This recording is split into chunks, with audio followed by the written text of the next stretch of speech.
Hai semuanya, welcome para pejuang kripto, welcome to Doksans official channel. Oke, mari kita bahas. Mantra Manta Mudeng, 3 kuntukan kripto huruf M. Hai semuanya, welcome para pejuang kripto, welcome to Doksans official channel. Oke, mari kita bahas.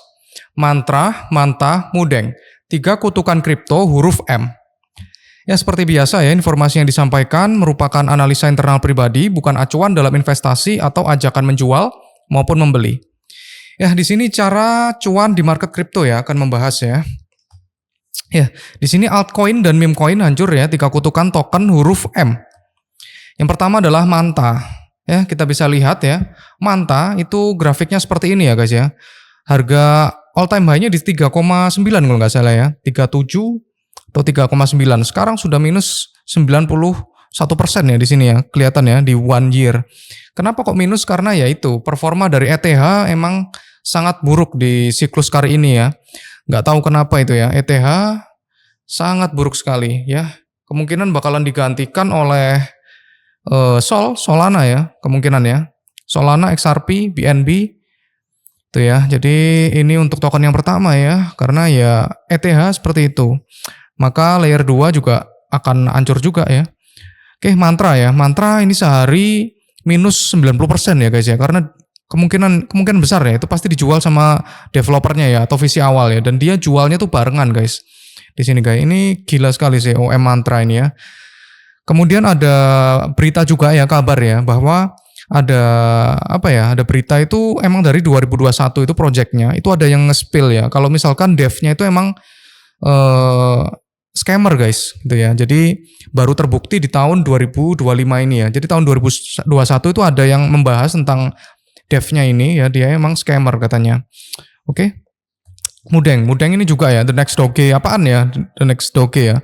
Dia minus 97% ya. Ini juga belum listing di Binance ya sampai sekarang ya, di spotnya ya. Jadi ya udahlah ya, mungkin masih Fartcoin ya, masih oke ya untuk meme coin saat ini ya. Dan ALCH kalau nggak salah ya. Ya next, jadi 5 kebenaran atau fakta pahit anti FOMO dari siapapun ya. Yang pertama, memahami ilmu ekonomi makro, terutama dari Amerika, bisa juga dari China ya. Oke, yang pertama kita bahas itu ekonomi China dulu ya. Ekonomi China ini sudah resesi ya. Kita lihat dari data CPI dan PPI itu minus ya. Jadi kalian itu harus mengerti data makro guys, biar kalian nggak gampang di FOMO-in sama siapapun ya.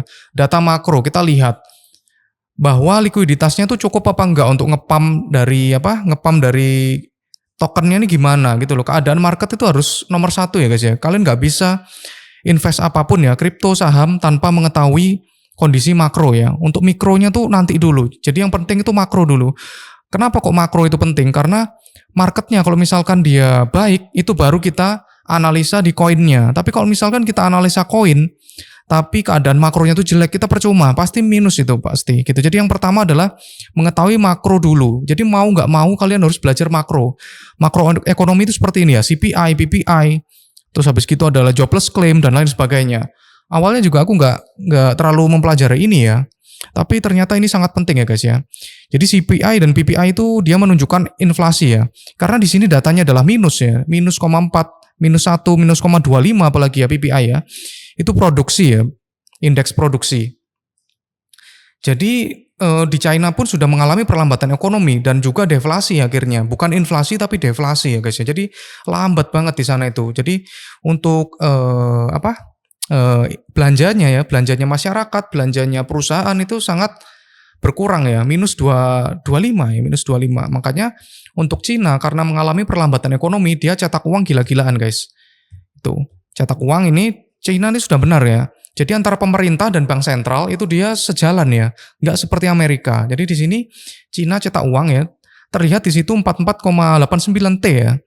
Itu terjadi pertambahan Pertambahan likuiditas ya. China cetak uang, efeknya apa? Karena terjadi perlambatan ekonomi ya, makanya menambah likuiditas atau cetak uang. Terlihat dari grafik ya di samping itu M2 money supply dari China itu naik ya sebesar tersebut ya. Cetak uang itu artinya apa sih? Jadi yang hold fiat atau mata uangnya ya, itu akan tergerus inflasi ya. Kemudian yang pegang aset beresiko akan naik. Aset apapun ya, bisa rumah, tanah, dan lain sebagainya, emas. itu akan naik. Kenapa? Karena naik karena uangnya dicetak guys. Jadi uangnya itu nggak berharga. Untuk kesimpulannya ya bullish for crypto untuk ini ya. Cuman di Cina ini juga nggak terlalu into crypto banget ya. Jadi 50-50 lah. Makanya kita butuh dari Amerika dan juga Eropa. Ya di sini ekonomi Amerika soon resesi ya. Kalau misalkan nggak disuntik oleh dana ya. Jadi di sini nggak kompak antara Trump dan juga Jerome Powell ya. Di sini ada data CPI ya. Data CPI-nya ini juga sama, hampir sama ya. Inflasi juga udah mendekati target ya. CPI itu 2,8% itu mendekati target dari The Fed yaitu 2%. Seharusnya itu sudah menjadi indikasi ya untuk The Fed itu melakukan cetak uang ya atau menghentikan QT dan menurunkan suku bunga ya. Oke. Jadi di sini menunjukkan inflasinya itu terkendali ya. Menunjukkan inflasinya terkendali, jadi harus cetak uang. Kalau tidak dia bisa masuk ke jurang resesi Amerika itu ya. Nah, Amerika belum cetak uang ya. Cina sudah benar dengan kebijakan cetak uang. Sisa Amerika yang belum turunin suku bunga dan cetak uang. Trump sudah ngotot ya, menyuruh The Fed untuk segera nurunin suku bunga. Tetapi Jerome Powell masih belum mau untuk turunin suku bunga. Padahal data-data ekonomi Amerika itu sudah bagus. Jadi apalagi yang ditakutkan ya dari Jerome Powell ya. Jadi ketidakpastian ekonomi ini menyebabkan ya aset beresiko tinggi seperti saham, kripto itu dia masih mau naik itu nggak bisa guys gitu. Karena masih ketidakstabilan ekonomi seperti ini ya. Kalau The Fed turunin suku bunga dan cetak uang jelas super bullish ya. Jadi kesimpulannya untuk Amerika ini masih abu-abu. Kita tinggal nunggu Amerika dan Eropa ya. Eropa sepertinya sudah cetak uang ini sebentar lagi ya. Ya kesimpulan itu market kripto dan semua market di dunia ini akan pump kencang jika Jerome Powell turunin suku bunga dan juga Amerika cetak uang ya. Bahkan cetak uangnya seharusnya mengalahkan China. Selama itu belum terjadi, kripto saham akan cenderung sideways bahkan bisa bearish ya. Bearish ini kalau misalkan pelaku pasar itu sudah frustasi ya dengan Amerika yang nggak kemana-mana ya. Bahkan bisa bearish jika tetap terjadi ketidakpastian ekonomi, betul? Oke, yang kedua portofolio wajib 60% sampai 70% Bitcoin ya. Ya, manajemen portofolio yang tepat adalah 60-70 Bitcoin. BTC adalah portofolio jangkar ya yang aman dan harga BTC selalu naik jadi bisa di hold buat tahun 2028 nanti. Misalkan harga BTC-nya ini nanti ngedam ya, jadi masih bisa di hold. Kemudian 30-40%-nya itu ditaruh di altcoin atau meme coin terserah ya. Gain-nya lebih besar dari BTC tapi mainnya cuman trading ya. Gain-nya itu maksudnya kenaikannya ya. Pump-nya pasti potensinya lebih besar ya dari BTC tapi cuman kita mainnya trading ya. Semua altcoin nggak akan bisa di hold sampai 2028 ya. Jadi walaupun porsinya kita 30-40%, tapi kalau nge-pump dia bahkan gain-nya itu bakalan bisa lebih dari Bitcoin ya. Oke, kalaupun portofolio kalian alokasinya belum seperti di atas, tolong disesuaikan. Kalau enggak ya kalian akan rungkat guys gitu. Jadi wajib ini ya untuk yang kedua ini portofolionya ya, manajemennya ya seperti ini ya posisinya, komposisinya. Oke, yang ketiga, altcoin dan meme coin itu sama saja ya guys ya. Nah, di sini ada perbedaan antara altcoin dan meme coin ya, bisa dibaca sendiri ya. VC itu adalah venture capital ya. Jadi venture capital itu biasanya masuk duluan ya guys ya. Untuk altcoin. Altcoin itu misalkan harganya di 0,0001 gitu ya. Nah, itu venture capital itu masuk duluan guys. Tapi kalau meme coin itu VC ya atau venture capital itu bisa masuk belakangan dan lain sebagainya. Ini aku nggak menjelaskan di sini karena ini fokus banget ke altcoin dan meme coin ya. Jadi aku nggak membahas di sini. Oke, meme coin dan altcoin itu sama saja ya, mempunyai potensi loss yang sama besar ya. Contohnya altcoin yang minus apa ya? ETH ya, Manta, kemudian OM ya. Tetapi potensial gain-nya itu jauh lebih besar di meme coin ya. Jadi pump-nya tuh lebih besar di meme coin. Tetapi memilih meme coin yang benar tuh juga jauh lebih susah ya. Meme coin yang berkurang apa ya, yang turun tajam itu Mudeng ya, Fork juga. Meme coin yang masih perform itu masih Fartcoin ya, AI agent-nya yang masih perform itu adalah ALCH. Ya, yang keempat, istilah uang akan berpindah dari orang yang nggak sabar ke orang sabar itu nggak berlaku di kripto ya, kecuali Bitcoin. Ya di sini berbeda dengan siklus bulan tahun 2021 ya. Di siklus ini holder altcoin sangat tidak diapresiasi oleh market ya. Hampir 90% holder altcoin dan meme coin hancur ya portofolionya. Kenapa? Ya benar ya, karena poin yang satu tadi, likuiditas pasar itu lagi seret ya. Jadi uang yang ada di market itu sedikit. Sedangkan jumlah tokennya itu semakin banyak. Makanya altcoin ini tidak naik-naik karena likuiditasnya sedikit ya. Mau nge-pump koin 1 juta koin itu nggak bisa ya. Jadi hanya Bitcoin yang cenderung naik stabil. Artinya holder tidak di reward di siklus ini, di siklus bull run ini. Kita semua harus dipaksa jadi trader ya. Tradernya itu gimana? Yaitu buy low and sell high. Jadi jangan hold coin lama-lama, kalau misalkan cuan langsung dibuang aja guys. Oke, grup semahal apapun nggak menjamin cuan ya.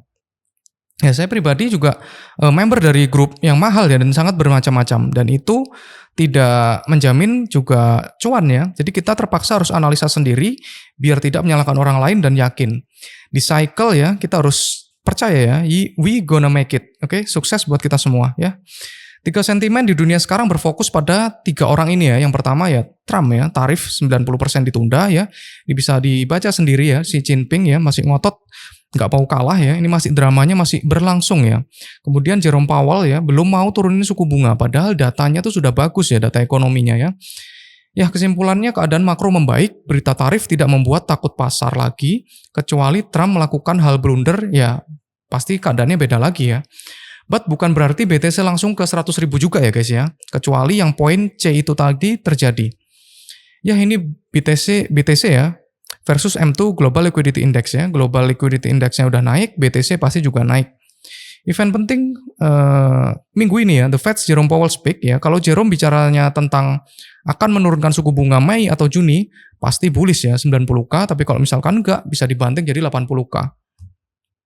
Oke, bull market belum terjadi dalam waktu dekat ya, stay in the market and trade. Dan serok kencang di bulan Mei sampai Juni. Juni akhir akan ada red cut dan QE ya, market akan rally pada Juli sampai September ya. Ini harapannya kita semua. Ya, terima kasih sudah menonton videoku. Jangan lupa like, subscribe, dan share. Terus kalau mau tanya-tanya bisa ketik komen di kolom komentar ya. Ingat segala perbuatan buruk kita selalu ada balasannya. Kalau di dunia namanya karma, kalau di akhirat namanya dosa. So, jangan lupa berbuat kebaikan. And bye-bye.